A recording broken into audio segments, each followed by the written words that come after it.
नमस्कार, स्वागत है आप सबका। हम लोगों ने भक्ति काल के अंतर्गत सूरदास हम लोग पढ़ रहे थे। सूरदास के अंतर्गत हम लोगों ने यह देख लिया था कि हजारी प्रसाद द्विवेदी ने सूरसागर के विषय में क्या-क्या है। तो हजारी प्रसाद द्विवेदी ने सूरसागर के विषय में कहा है कि यह स्त्री चरित्र का विशाल काव्य है। मैनेजर पांडे वही कहते हैं कि साहित्य की शास्त्रीय परंपरा से स्वतंत्र लोक गीतों की संरचना के अनुसार रचित गीतात्मक महाकाव्य है। इसके बाद हम लोग भ्रमर गीत में आते हैं, तो भ्रमर गीत में हम लोगों ने देखा है कि चंद्रमणि पांडे ने इसे लीला प्रबंध काव्य कहा है या भाव प्रबंध काव्य कहा है। वहीं हजारी प्रसाद द्विवेदी लिखते हैं कि गीत काव्यात्मक मनोरागों पर आधारित विशाल महाकाव्य है। सर्वसम्मति से इसे गे मुक्तक मुक्तक कहा गया है। रामचंद्र शुक्ल इसे ध्वनि काव्य कहते हैं। तो सरस्वती पांडे गोविंद पांडे की किताब में दिया हुआ है कि कुछ लोग इसे उपालंब काव्य कहते हैं और रामचंद्र शुक्ल इसे ध्वनि काव्य कहते हैं। वही दृष्टि की किताब में कहा गया है कि शुक्ल ही उपालंब और ध्वनिका में दोनों मानते हैं, तो आप लोग इसे देख लीजिएगा। उसके बाद अब हम लोग आते हैं कि सूरदास के विषय में सूरदास के विषय में अन्य विद्वानों के क्या मत है। सूरदास के विषय में अन्य विद्वानों के मत क्या है। सूरदास के विषय में मत क्या विद्वानों के मत है। तो सबसे पहले रामचंद्र शुक्ल के मत देख लेते हैं। रामचंद्र शुक्ल लिखते हैं कि वात्सल्य और श्रृंगार के क्षेत्र में वात्सल्य और श्रृंगार के क्षेत्र का जितना अधिक उद्घाटन सूर्य ने बंद आंखों से किया, उतना किसी और कवि ने नहीं। इन क्षेत्रों का कोना कोना वे झांक आए। ठीक है। दूसरी जगह कहते हैं वहीं पर सूर के विषय में कि सूर की बड़ी विशेषता है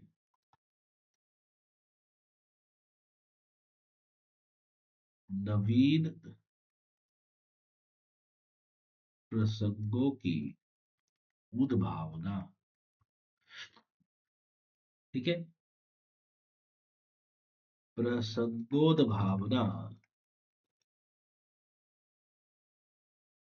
करने वाली ऐसी प्रतिभा हम तुलसी में नहीं पाते। ठीक है। आगे हम लोग देखते हैं।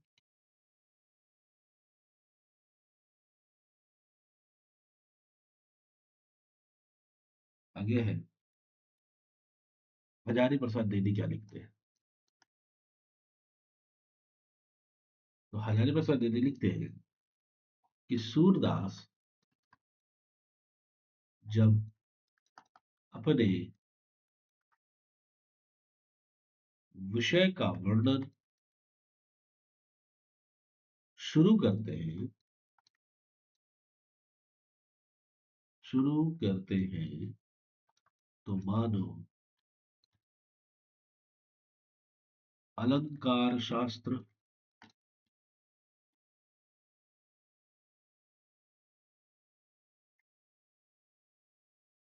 हाथ जोड़कर उनके पीछे दौड़ा करता है।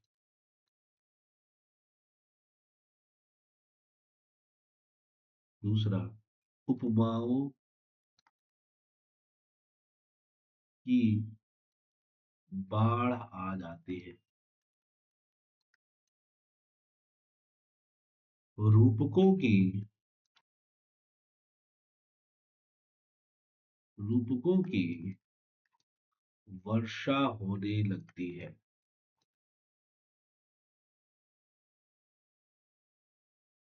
संगीत के प्रवाह में कवि स्वयं बह जाता है। स्वयं बह जाता है। ठीक है। ये कथन हमारे सूरदास जी के संबंध में हरिहर प्रसाद द्विवेदी के हैं। अब अगला तथ्य यह है कि जब सूरदास की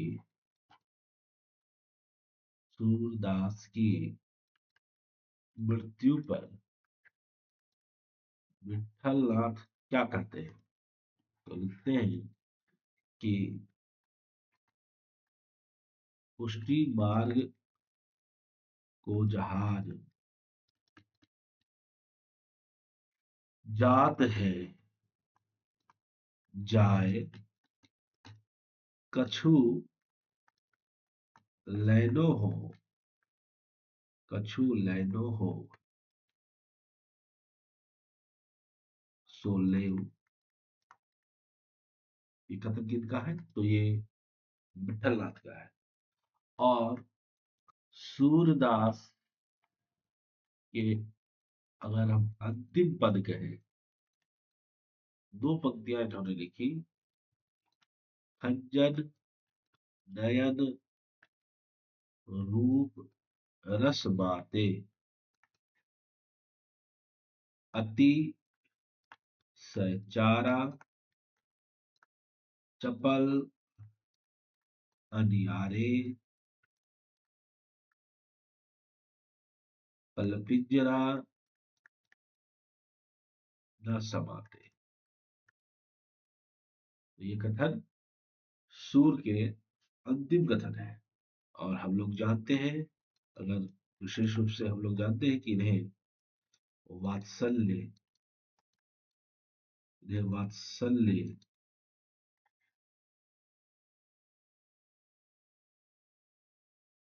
रस सम्राट कहा जाता है। रस सम्राट कहा जाता है। यह भी हम लोगों के लिए महत्वपूर्ण है। ठीक है। आगे हम लोग देखेंगे परमानंद दास के विषय में। एक और अगर तथ्य आप लोग देख ले तो ज्यादा अच्छा है कि सूरदास की सबसे पहले, अगर हम देखें सूरदास की रचनाओं का, अगर हम लोग याद करें, सूरदास की रचनाओं का सर्वप्रथम संपादन किसने किया था? पहले कलकत्ता में हुआ था। कब हुआ था? 1841 ईस्वी में हुआ था। किसने किया था? तो किसने किया था उसका नाम तो इसमें नहीं है। राग कल्पद्रुम के नाम से होना लगता है कि चार्ल्स एलियट ने किया था, कि कोई नाम था राग कल्पद्रुम के नाम से सबसे पहले इसका प्रकाशन हुआ था। तो ये याद रखिएगा। ठीक है। ये आप लोगों को याद रखना है।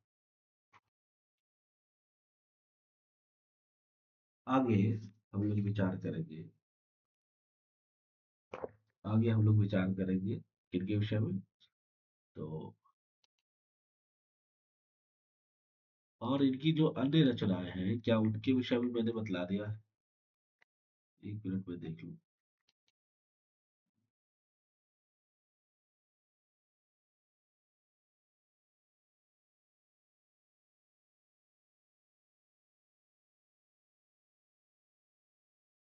तो इनके और अन्य के विषय में मैंने नहीं बतलाया है। अब हम लोग देख लेते हैं जो अन्य रचना है सूरदास की।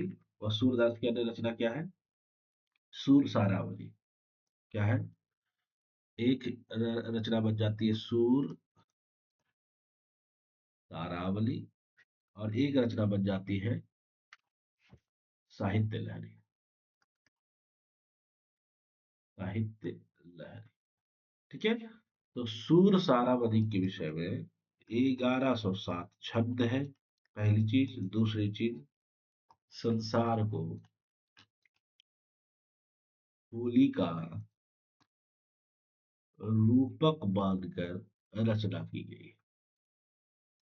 ठीक है। होली का रूपक मानकर रचना की गई है। साहित्य लहरी क्या है? तो अलंकार व नायिका भेद, नायिका भेद है इसमें। अलंकार का वर्णन है, नायिका भेद का वर्णन है, और 118 दृष्टकूट पद है। ठीक है, 118 दृष्टकूट पद, यह ध्यान रखिए। आगे हम लोग विचार करेंगे परमानंद दास के विषय में। तो परमानंद दास जो कवि आते हैं, परमानंद दास, तो परमानंद दास के विषय में दो कथन। एक, किनका प्रयाग में वल्लभाचार्य से दीक्षा मिली थी, पहली चीज। और दूसरी चीज, इनकी रचनाएं। क्या क्या इनकी रचनाएं हैं?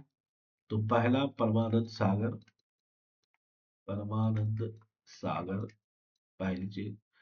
इसमें 1635 पद हैं। दूसरी रचना दान लीला। और तीसरी रचना है ध्रुव चरित्र। ध्रुव चरित्र, ये याद रखिए। आगे जो हमारे बीच कवि आते हैं,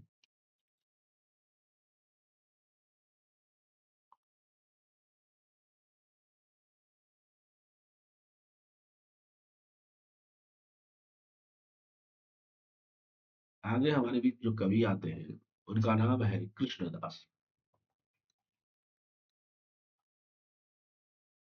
कृष्ण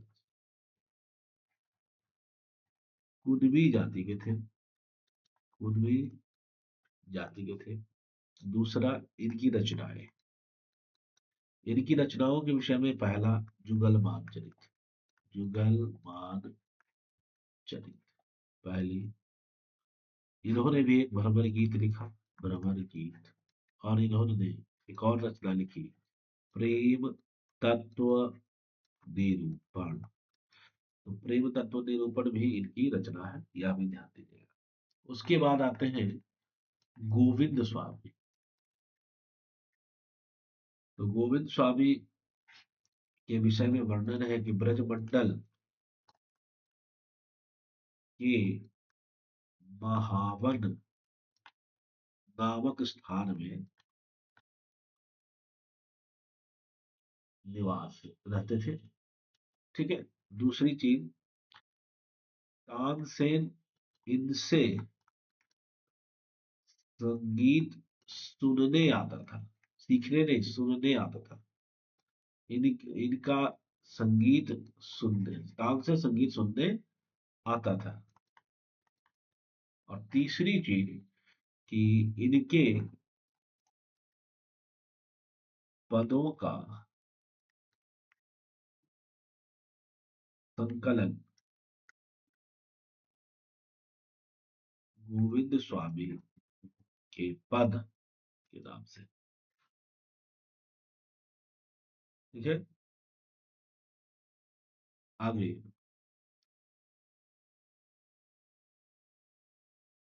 हित स्वामी।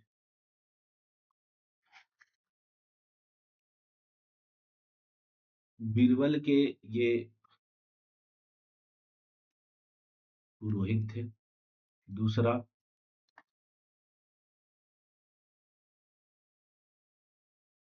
गोवर्धन पर्वत के निकट उच्छ्री नामक स्थान में तमाल वृक्ष के नीचे रहते थे। और इनके स्फुट रचनाओं का संकलन का नाम है पदावली। क्या नाम है? पदावली। ठीक है, तो यह भी ध्यान देने योग्य महत्वपूर्ण तथ्य। आगे जो महत्वपूर्ण कवि आते हैं, संत कवि, उनका नाम है चतुर्भुज दास। सब चतुर्भुज दास तो अष्टछापीय कवि है। यही चतुर्भुज दास कुंभन दास के बेटे हैं, वो भी छोटे बेटे, कनिष्ठ पुत्र।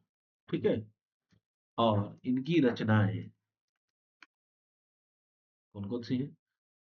चतुर्भुज कीर्तन संग्रह, ठीक है, आगे कीर्तनावली,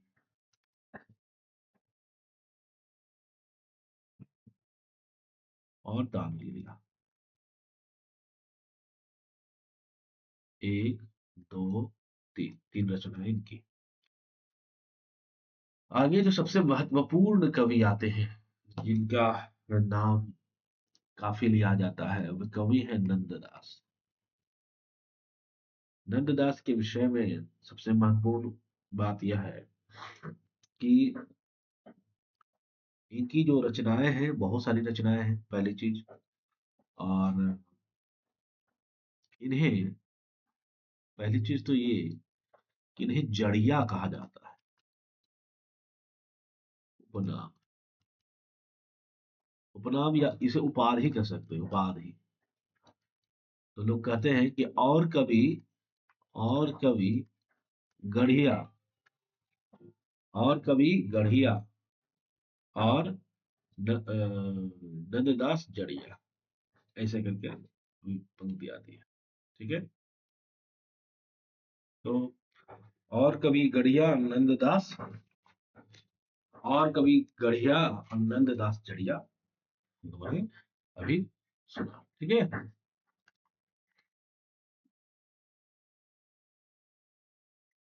ऐसी बात थी इनकी रचनाओं के विषय में। इनकी जो रचनाएं हैं, उनमें पहली जो रचना आती है वह है अनेकार्थ मंजरी। अनेकार्थ मंजरी, ठीक है। इनकी जो पहली रचना आती है, जो बहुत प्रसिद्ध रचना है, वो रचना क्या है? वह रचना है, तो पहली जो रचना हो गई वो अनेकार्थ मंजरी है। अनेकार्थ मंजरी में 228 पद है, और यह पर्याय कोश है। यह क्या है? पर्याय कोश है। दूसरी जो रचना आती है वह है मान मंजरी। दूसरी रचना क्या आती है? मान मंजरी। मान मंजरी अमर कोश के आधार पर लिखा पर्याय कोश है। यह भी पर्याय कोश ही है, अमर कोश के आधार पर लिखा हुआ है। पहली, दूसरी, तीसरी जो रचना है उसे कहते हैं रस मंजरी। क्या है ये? रस मंजरी। तो रस मंजरी 270 पदों में नायिका भेद का वर्णन है। चौथी जो रचना है वह है रूप मंजरी। चौथी रचना क्या है? रूप मंजरी। तो रूप मंजरी जो है वह लघु प्रेमाख्यानक है। हम लोगों ने उसमें भी पढ़ा था, सूफी काव्य परंपरा में भी हम लोगों ने पढ़ा था इसे। पांचवी जो रचना है, पांचवी रचना है विरह मंजरी। विरह मंजरी, तो विरह मंजरी में 147 पद हैं, और विरह वर्णन है। नायिकाओं का विरह वर्णन है। उसमें 12 मासा भी है, 12 मासा। ठीक है, इसके बाद जो छठी रचना है, छठी रचना कौन सी है? तो छठी रचना है, छठी रचना, ठीक है। तो वीरा मंजरी हो गया। छठी छठी रचना है सुदामा चरित। क्या है? सुदामा चरित। सुदामा चरित सुदामा और कृष्ण का वर्णन है।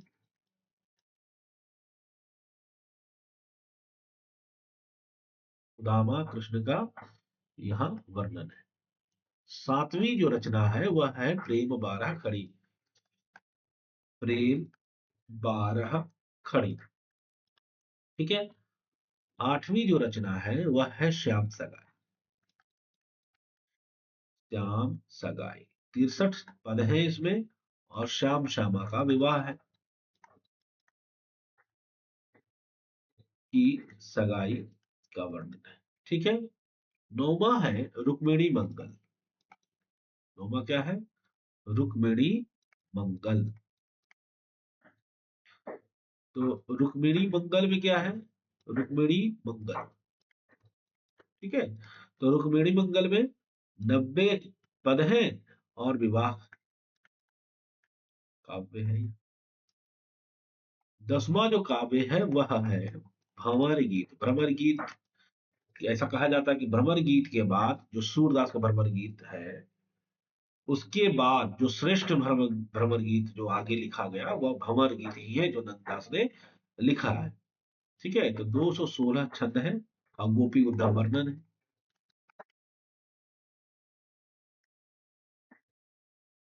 11वां जो आता है वह रास पंचाध्याय का आता है।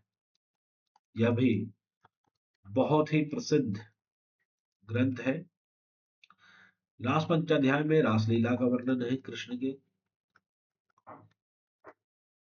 ठीक है। और जानते ही है ये रोला छंद में, ठीक है।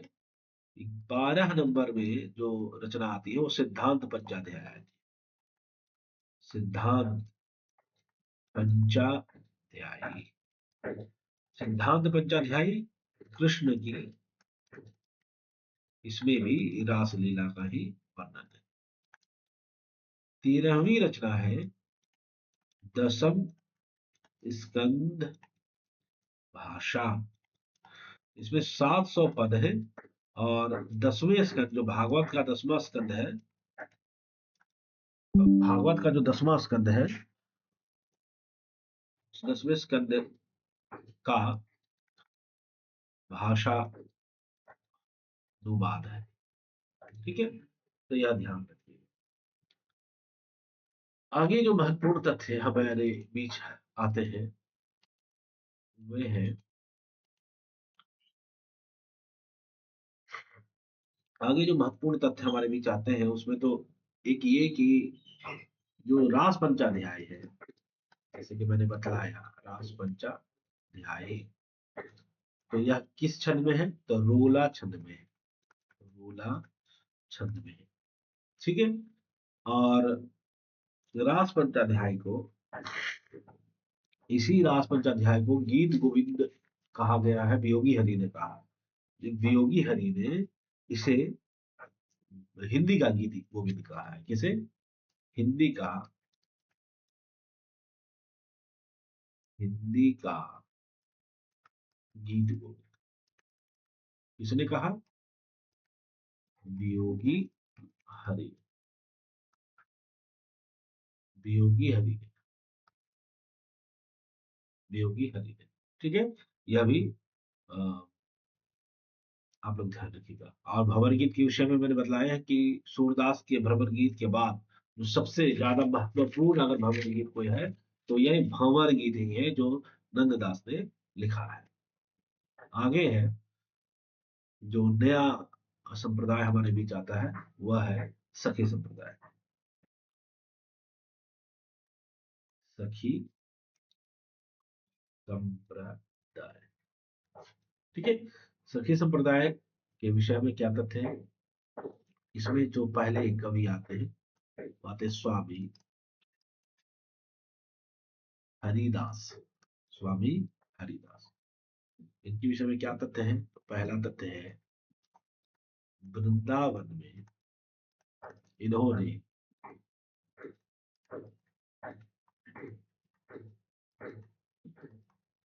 निम्बार्क संप्रदाय के अंतर्गत सखी संप्रदाय या इसी को टट्टी संप्रदाय कहते हैं। टाट पर ये लोग बैठते थे, टट्टी संप्रदाय कहते हैं। ठीक है, की स्थापना की, टट्टी संप्रदाय की स्थापना। ठीक है, दूसरी महत्वपूर्ण जो बात है वो निजमत संग्रह, निजमत सिद्धांत। ठीक है, इसमें, इस पुस्तक में इनका ऐतिहासिक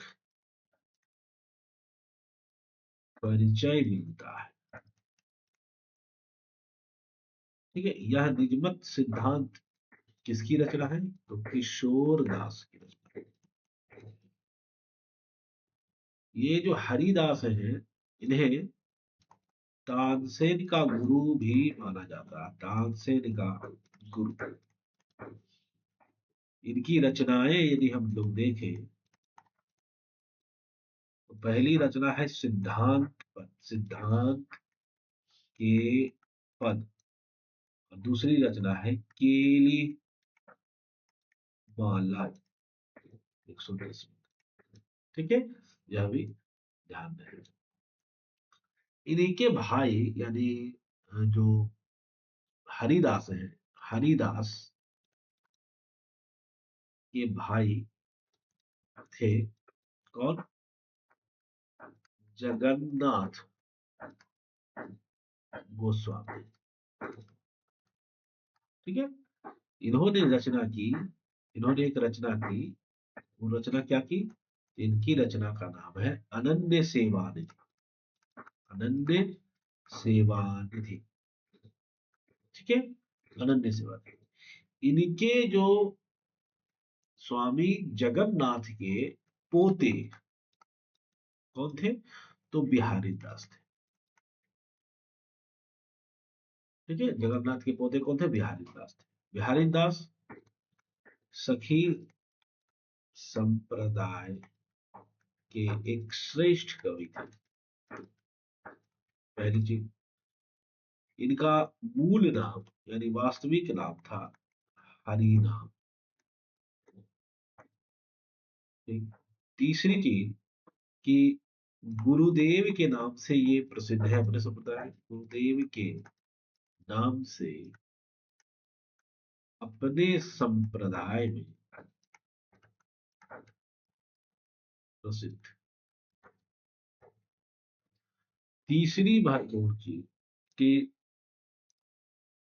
ये बिठुल विजय, बिठुल विपुल के, एक मिनट, ये बिठुल विपुल के शिष्य थे।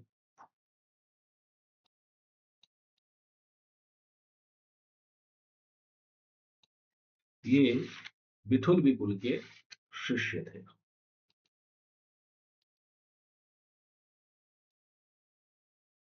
किनके शिष्य थे? तो बिठुल विपुल के शिष्य थे। ठीक है, और इनकी वाणी, इनकी रचना क्या है? तो बिहारी दास जी की वाणी। ठीक है, इनकी रचना है। आगे हम लोग देखते हैं कि जब नाम आया है विपुल बिठुल, ठीक है, बिठुल विपुल का, तो बिठुल विपुल कौन थे? तो बिठुल विपुल थे हमारे बीच कौन थे? तो बिहारी दास के गुरु थे। तो बिठुल विपुल के बारे में थोड़ी सी जानकारी हम लोग ले लेते हैं। तो बिठुल विपुल, विठुल विपुल क्या है? तो इनको नाभा दास ने रस सागर की उपाधि दी, रस सागर की उपाधि दी। इनके 40 पद मिलते हैं। ठीक है, तो इनके लिखे 40 पद ही मिलते हैं, यह भी ध्यान दीजिएगा। तो एक अच्छे से हम लोगों ने क्रम देख लिया कि स्वामी हरिदास, उनके भाई का नाम जगन्नाथ गोस्वामी, उनके पोते का नाम हो गया बिहारी दास, बिहारी दास के गुरु का नाम विठुल विपुल हो गया। ठीक है, ये हम लोगों ने क्रम देख लिया। अब आगे हम लोग देखते हैं गौड़ीय संप्रदाय। क्या देखते हैं? गौड़ीय संप्रदाय।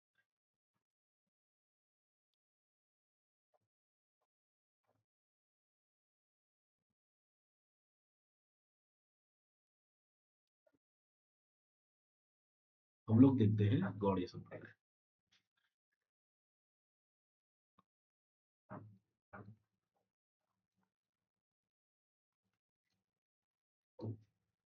ठीक है, गौड़ीय संप्रदाय में सबसे पहले हम लोग जानेंगे कि इसके प्रवर्तक कौन है।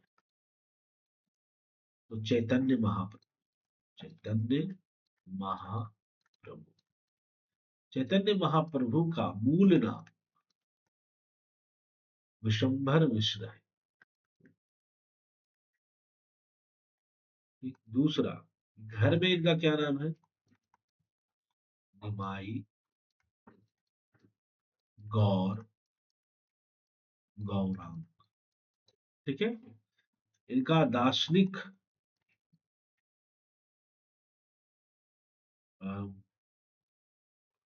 मत क्या है? तो अचिंत्य, अचिंत्य भेदा भेद, अचिंत्य भेदा भेद। ठीक है, अब हम इसके प्रमुख कवि को देखेंगे, यानी गौड़ीय संप्रदाय के प्रमुख कवि के विषय में जानकारी प्राप्त करेंगे। तो सबसे पहला नाम आता है राम राय। ठीक है, राम राय। ये पूर्व में विठुल विपुल के शिष्य थे। पहले विठुल विपुल के शिष्य थे, फिर बाद में जगन्नाथपुरी पुरी में, बाद में नित्यानंद, नित्यानंद से दीक्षा लेकर गौड़ी संप्रदाय में ये इन्होंने कदम रखा। ठीक है, ब्रह्म सूत्र के कुछ अंश पर इन्होंने, जैसे संस्कृत की एक रचना है, संस्कृत की रचना का नाम है ब्रह्म सूत्र। तो इसके कुछ अंश पर, सभी पर नहीं, कुछ अंश पर गौर विनोदिनी नामक रचना, गौर विनोदिनी नामक वृत्ति की रचना की। ठीक है, यहां तक हो गया। यहां तक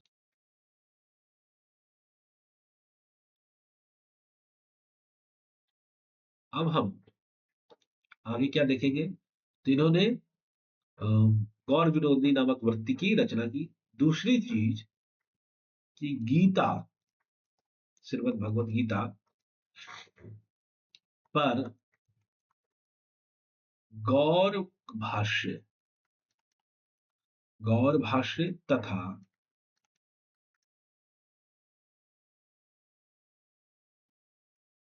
स्तव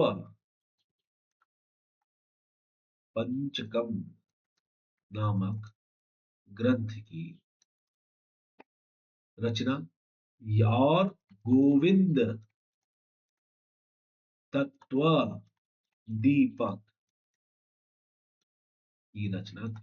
गीता पर 3 रचनाएं की, एक तो गौर भाष्य, स्तव पंकजम और गोविंद तत्व दीपक। ठीक है, ब्रज भाषा में इनकी रचना, ब्रज में इनकी रचना है आदिवाणी, और दूसरी रचना है गोविंद गोविंद भाषा, गीत गोविंद भाषा, गीत गोविंद भाषा। ठीक है, तो ये दो रचनाएं यहाँ अ, इनमें राम राय की रचनाओं में देखने को मिलते हैं। अब जो आगे हम लोग देखेंगे, एक जो महत्वपूर्ण कवि है वो इसमें सर्वाधिक जो महत्वपूर्ण आते हैं वो है मदन मोहन सूरदास। मदन मोहन सूरदास, तो इनके विषय में थोड़ा सा ही है कि 105 पदों का संग्रह कृष्ण दास ने किया। ठीक है, और उसका नाम क्या लिखा? सुहृद, सुहृदवादी, सुहृदवादी। तो ये उनकी रचना का संग्रह है। इसके बाद हम लोग देखेंगे अगली कक्षा में राधा वल्लभ संप्रदाय, राधा वल्लभ संप्रदाय। तब तक के लिए हम लोग अगली कक्षा में